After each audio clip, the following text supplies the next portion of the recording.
Rina pengen join ya? Nen.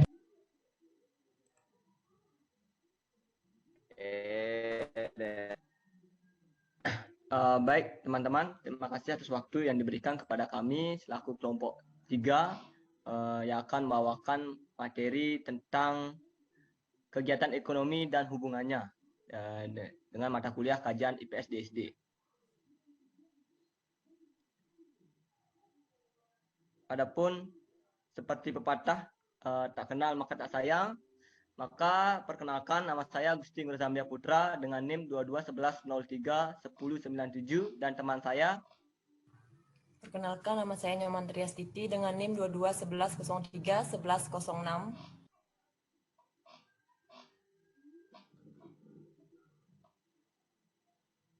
Perkenalkan, nama saya Komang Dito Prasayuda dengan NIM 2211031143.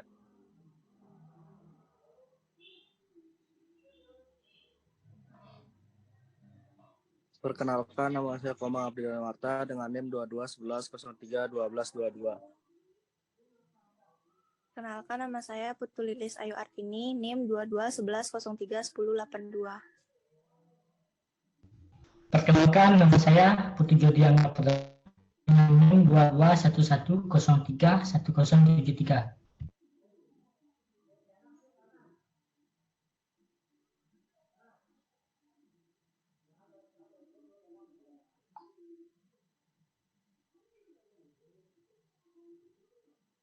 Dan teman saya lagi satu itu Puturina Dewi, mungkin masih berhalangan hadir.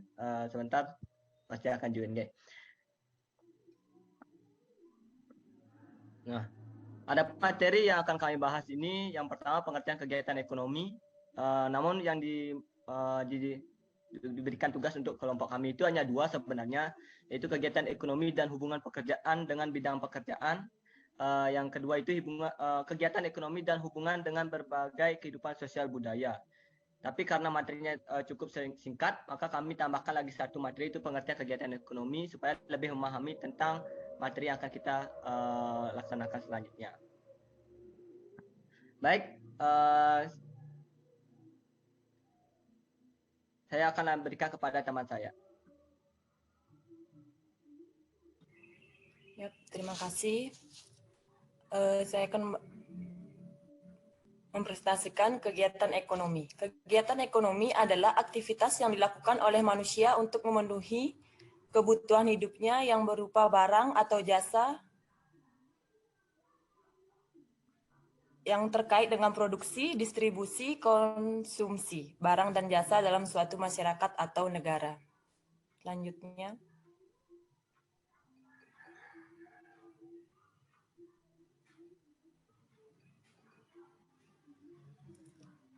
Adapun kegiatan ekonomi, yang pertama produksi. Produksi adalah kegiatan atau usaha manusia untuk menghasilkan barang atau jasa, gunanya untuk meningkatkan ekonomi yang membuat hasil produksi. Yang kedua ada distribusi. Distribusi adalah kegiatan menyalurkan barang atau jasa dari produsen ke pihak konsumen akhir. Yang melakukan distribusi disebut distributor. Tujuannya adalah meningkatkan nilai jual suatu produksi. Yang ketiga ada konsumsi. Konsumsi adalah kegiatan ekonomi yang menghabiskan atau menggunakan barang atau jasa dengan nilai atau guna suatu barang dan jasa untuk memenuhi kebutuhan dan keinginan pribadi yang mencangkup pembelian makanan, pakaian, hunian, pendidikan, dan hiburan, dan masih banyak lagi lainnya. Selanjutnya akan dilanjutkan oleh teman saya.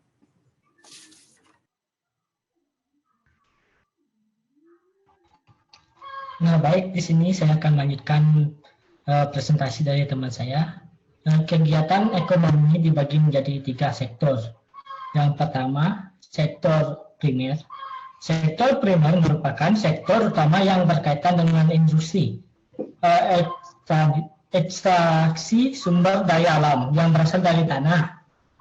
Sektor primer menekankan proses produksi pada kegiatan menanam atau mengambil bahan dari tanah. Contohnya itu pertambangan mengambil batu bara. Yang kedua pertanian yaitu menanam padi. Yang ketiga perikanan yaitu membudidaya ikan. Yang keempat kehutanan itu menanam pohon. Yang kedua itu adalah sektor sekunder, merupakan sektor produksi yang berkaitan manufaktur.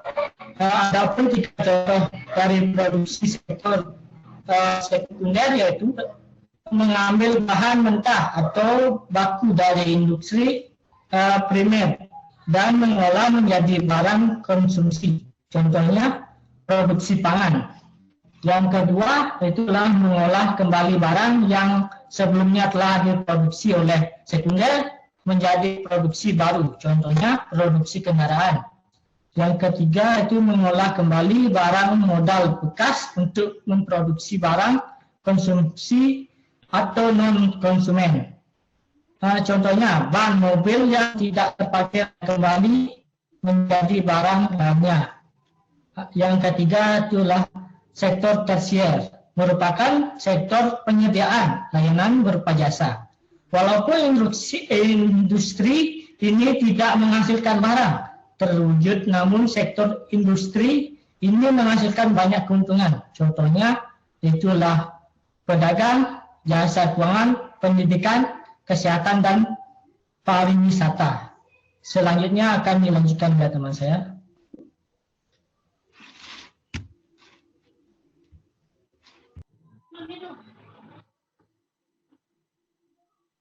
Baik, saya akan lanjutkan presentasi dari teman saya, yaitu kegiatan ekonomi dan hubungannya dengan berbagai bidang pekerjaan. Yang pertama yaitu pertanian. Bidang pekerjaan terkait pertanian, peternak, nelayan, agribisnis, peneliti, dan pertanian. Pertanian adalah salah satu kegiatan ekonomi utama yang menciptakan pekerjaan di sektor pertanian itu sendiri.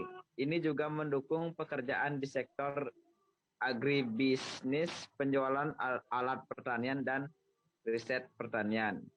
Yang kedua, industri manufaktur. Bidang pekerjaan terkait pekerjaan pabrik, teknisi, insinyur, manajer produksi, kualitas, dan logistik. Industri manufaktur menciptakan banyak pekerjaan dalam berbagai bidang, termasuk produksi, perawatan mesin, manajemen, dan logistik. Yang ketiga, perdagangan dan retail. Bidang pekerjaan terkait pedagang, penjual, kasir, manajer toko, pemasaran, logistik. Perdagangan dan e-retail melibatkan berbagai peran dari perdagangan yang menjual barang hingga manajer toko yang mengelola operasional harian. Yang keempat, pariwisata. Bidang pekerjaan terkait pemandu wisata, hotelier, koki, pelayan, pengemudi, seniman, dan budayawan. Industri pariwisata menciptakan pekerjaan dalam berbagai bidang yang mendukung pengalaman wisatawan, mulai dari akomodasi hingga hiburan dan makanan. Baik, selanjutnya akan dilanjutkan oleh teman saya. Baik, di sini saya akan melanjutkan presentasi dari teman saya. Yang kelima ada teknologi informasi dan komunikasi atau sering disebut dengan TIK. Bidang pekerjaan terkait programmer, analis data, administrator, jaringan desain grafis, dan insinyur perangkat lunak. Di sini penjelasan TIK adalah sektor yang berkembang pesat dan menciptakan berbagai peluang pekerjaan dalam pengembangan perangkat lunak, manajemen jaringan, analis data, dan desain grafis. Yang keenam, ada kesehatan dan layanan medis. Bidang pekerjaan terkait dokter, perawat, ahli farmasi, terapis fisik, dan administrator rumah sakit. Di sini merupakan kesehatan dan layanan medis adalah sektor penting yang menciptakan banyak pekerjaan dalam perawatan kesehatan, pengobatan, dan manajemen fasilitas medis. Yang ketujuh ada pertambangan. Bidang pekerjaan terkait pertambangan yaitu insinyur, pertambangan, teknisi, ahli geologi, operator, dan peralatan berat. Pertambangan menciptakan lapangan pekerjaan di sektor pertambangan itu sendiri dan sektor-sektor terkait seperti konstruksi dan manufaktur. Yang ke-8 ada pendidikan, bidang pekerjaan terkait pendidikan yaitu guru, dosen, administrator, sekolah, dan peneliti pendidikan. Pendidikan adalah sektor yang menciptakan pekerjaan dalam pengajaran, penelitian, manajemen sekolah, dan pengembangan kurikulum. Kegiatan ekonomi memiliki dampak luas pada lapangan pekerjaan dan berperan penting dalam membentuk struktur ekonomi suatu negara.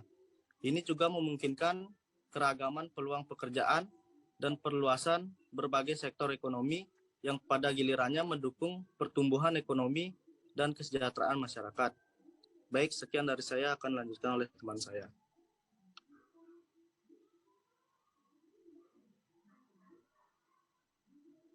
Baik, Kak Rina Dewi, apakah sudah hadir?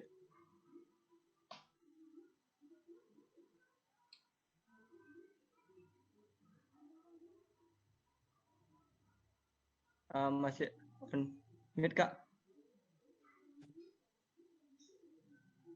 Baik, di sini saya akan menjelaskan yaitu tentang kegiatan ekonomi dan hubungannya dengan berbagai kehidupan sosial dan budaya.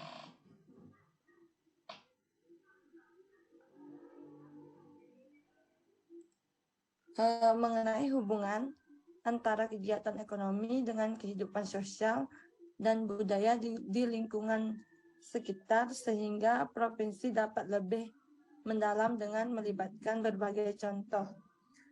Yang pertama itu ada pertanian dan tradisi pertanian, yaitu di daerah pedesaan. Pertanian masih menjadi kegiatan ekonomi utama. Aktivitas pertanian seperti menanam padi atau sayuran seringkali dipengaruhi oleh tradisi dan budaya setempat. Contohnya, cara-cara tradisional dalam menanam atau merayakan panen. Yang kedua ada industri kreatif dan budaya lokal. Yaitu di beberapa desa, industri kreatif seperti kerajinan tangan atau seninya adalah bagian penting dari ekonomi lokal.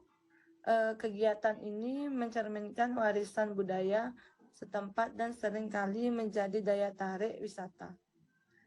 Yang ketiga ada pariwisata dan kehidupan sosial, yaitu di daerah wisata seperti Bali, pariwisata memiliki dampak besar pada kehidupan sosial dan budaya.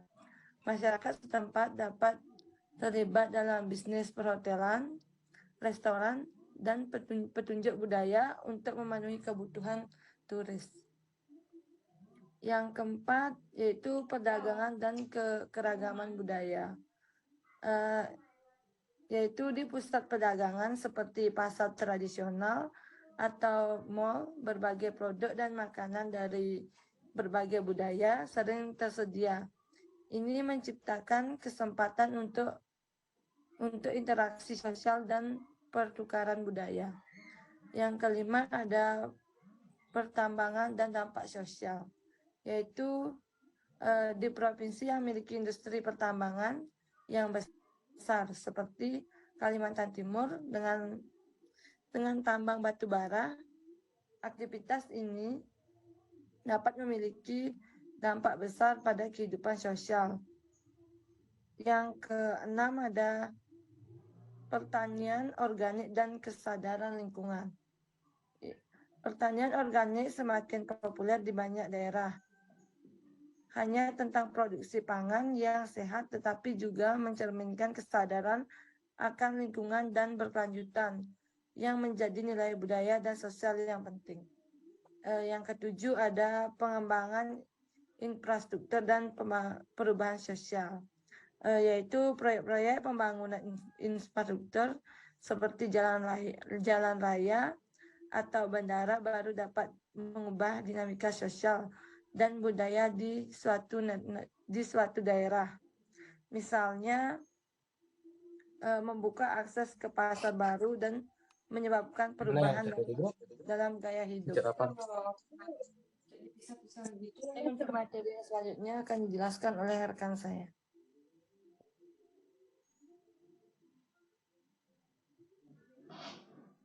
Baik, terima kasih. Materi selanjutnya akan saya jelaskan yaitu tentang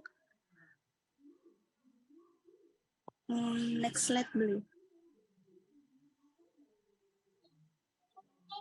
Pertanian dan tradisinya. Sekarang kita akan membahas tradisi pertanian yang ada di sekitar kita, terutama yang ada di Bali.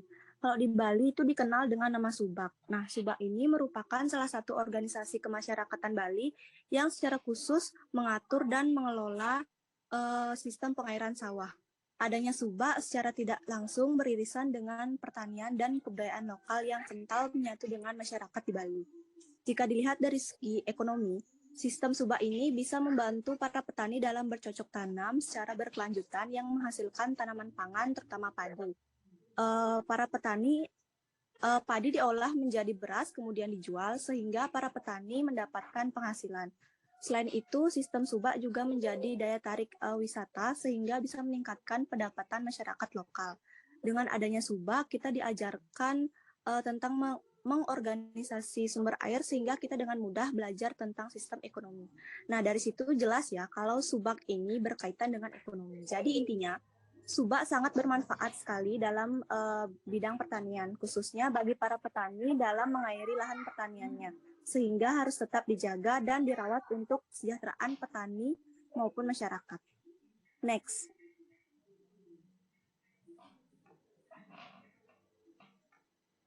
Industri kreatif dan budaya lokal. Keberagaman budaya Indonesia yang tinggi dapat menjadi sumber inspiratif terhadap perkembangan industri kreatif di tanah air.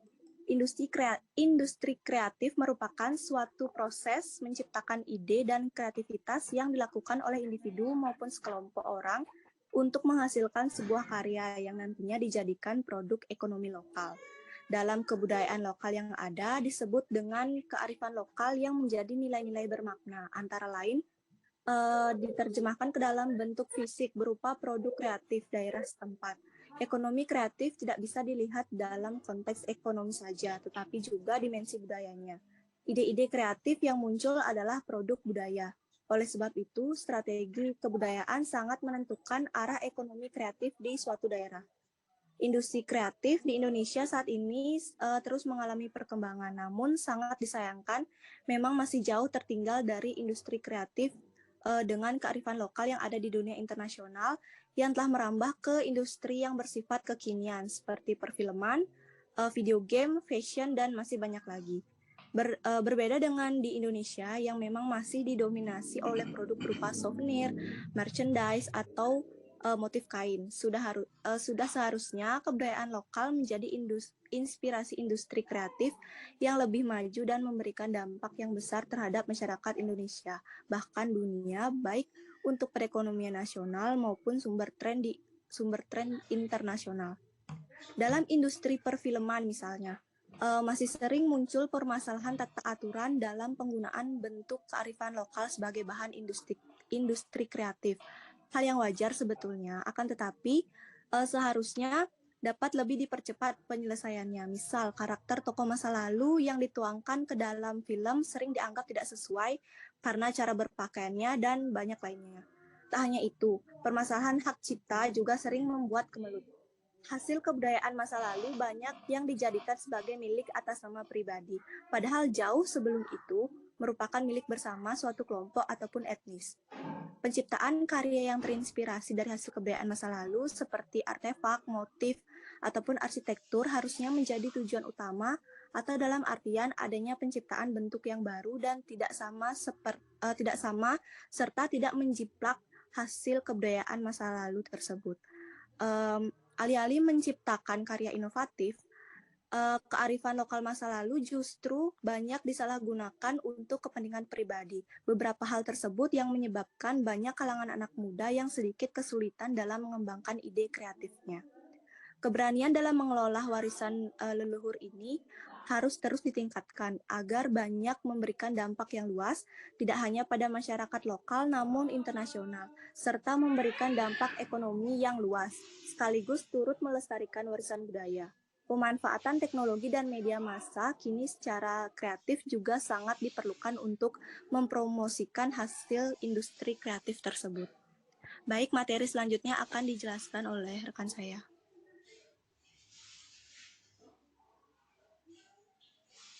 Baik, terima kasih atas waktunya. Di sini saya akan melanjutkan tentang yaitu pariwisata dan kehidupan sosial. Nah, gimana sih hubungan pariwisata dengan kehidupan sosial? Mungkin kakak-kakak sekalian sudah mengetahui waktu kita COVID, pariwisata kita anjlok, kehidupan sosial kita juga ikut anjlok. Nah, jadi seperti yang karena kita di Bali ini, terutama di Buleleng ini, negaranya yang berperan penting di sini adalah pariwisata, sehingga pada saat kehidupan pariwisatanya ikut naik, maka kehidupan sosial kita akan naik. Misalnya karena lebih besar kegiatan pariwisata ini dapat membantu kehidupan sosial kita, sehingga tidak jarang dari saudara-saudara kita lebih menuju ke pariwisata ketimbang ke hal-hal yang lain. Tapi seperti itulah resikonya sebagai yang bekerja di pariwisata, ada saja yang menyebabkan anjlok, maka kehidupan sosial kita akan ikut tergerus juga mengikuti perkembangan pariwisata itu sendiri. Selanjutnya itu perdagangan dan keragaman budaya. Nah, jadi perdagangan dan keragaman budaya ini yang di Bali ini tentunya sangat beragam. Kita memiliki budayaan yang sangat beragam, mulai dari melasti, ngaben, hingga upacara-upacara lain. Nah, tentunya dengan adanya ini perdagangan kita juga ikut menjadi lebih banyak. Misalnya perdagangan pembuatan kain ataupun kain kain untuk prade ataupun pembuatan hal lain. Nah, di sini perdagangan inilah yang digunakan dengan keragaman budaya kita sendiri. Jadi perdagangan dan keragaman budaya ini berbanding lurus. Jadi semakin banyak keragaman budaya, perdagangan yang terjadi untuk melestarikan keragaman budaya ini semakin meningkat juga, seperti itu. Nah, semakin sedikit, maka ya semakin sedikit juga perdagangan yang akan terjadi.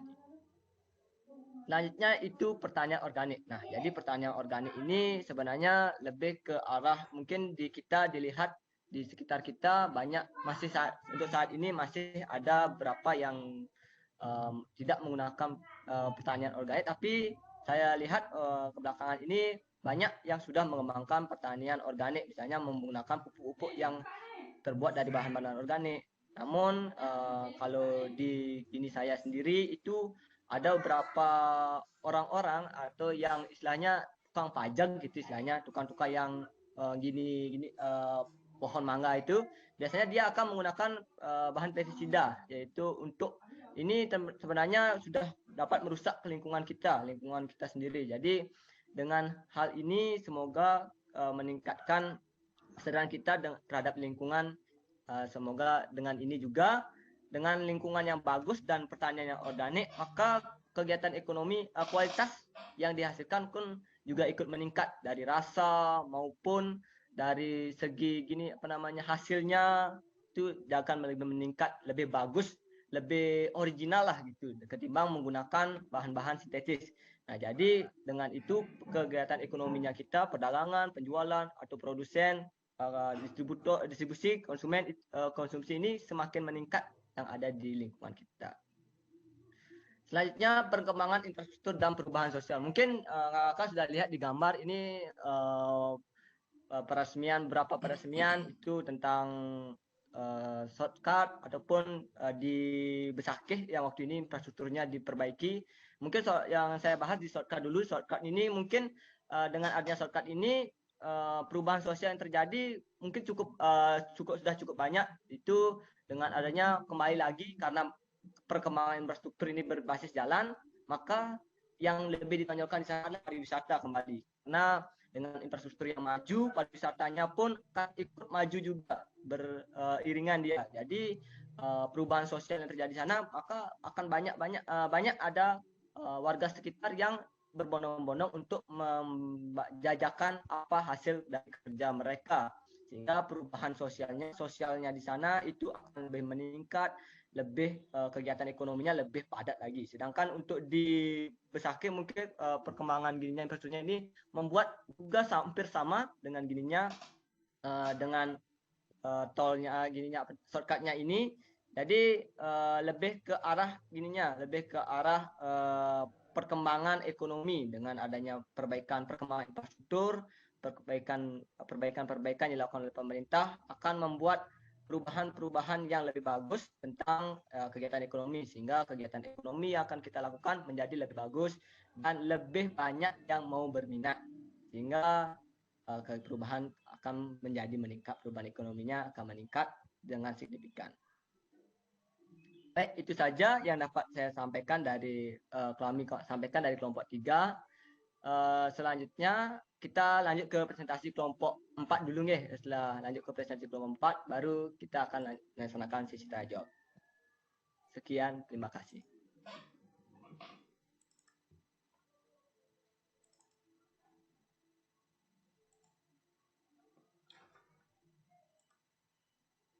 Baik, selamat